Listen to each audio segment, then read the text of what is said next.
अस्सलाम वालेकुम बच्चों। आज हम बाल भारती किताब से लाल बहादुर शास्त्री सबक के मशकिया सवालात में रिश्ते पढ़ेंगे। रिश्ते हमारी रोज़मर्रा की ज़िंदगी में हम लोग जानते हैं। जैसे पढ़ेंगे हम, माँ के साथ में किसका रिश्ता जाता है? बाप का। माँ के साथ में बाप, माँ बाप। अभी कुछ लिस्ट रिश्ते पढ़ेंगे हम पहला, और उसके बाद में इसकी जोड़ियाँ लगाएंगे। जैसे ये है, लिखा है दादी। तो दादी किसे कहते हैं? किसे कहते हैं दादी? दादी अब्बा के अम्मी को दादी कहते हैं। उसके साथ में अब्बा के अब्बा को क्या कहते हैं हम लोग? दादा। सभी बच्चे जानते हैं कि अब्बा के अम्मी अब्बा को दादा दादी कहते हैं। इसी तरह हमारे घर में हमारी अम्मी होती है। अम्मी के अम्मी को क्या कहते हैं? नानी। अब अम्मी के अम्मी को नानी कहते हैं, तो अम्मी के अब्बा को क्या कहते हैं? नाना कहते हैं। क्या कहते हैं? नाना। तो अम्मी के अब्बा और अम्मी को नाना नानी कहते हैं। इसी तरह चाचा।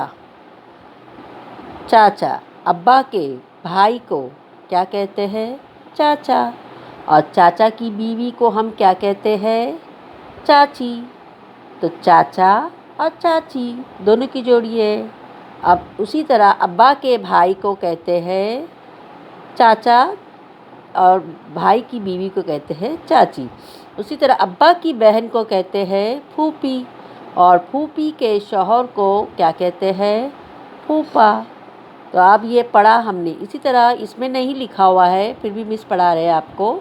जैसे अम्मी की बहन को क्या कहते हैं? खाला।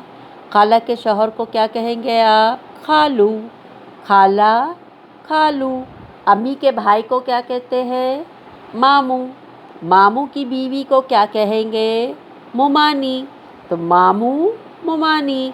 अब यहाँ हम देखेंगे, जोड़ियाँ लगाना है हमको। जोड़ियाँ लगाएंगे। देखो, मिस ने पढ़े दादा। दादा के साथ क्या जोड़ी लगेगी? दादी। तो दोनों को हम जोड़ देंगे इस तरह। अब दूसरा लफ्ज़ है नानी। नानी की जोड़ी मिस ने क्या बताए थे आपको? नाना। तो ये नाना नानी को इस तरह जोड़ देंगे। अब चाची के साथ में क्या जोड़ी बताए थे मिस ने? बोलो, चाचा। अब चाची जोड़ देंगे। अब बताओ, फूफी के साथ में क्या जोड़ी बताए थे टीचर ने? फूफी। फूफी के साथ में जोड़ी जोड़ेंगे फूफा। इस तरह जोड़ी जोड़ते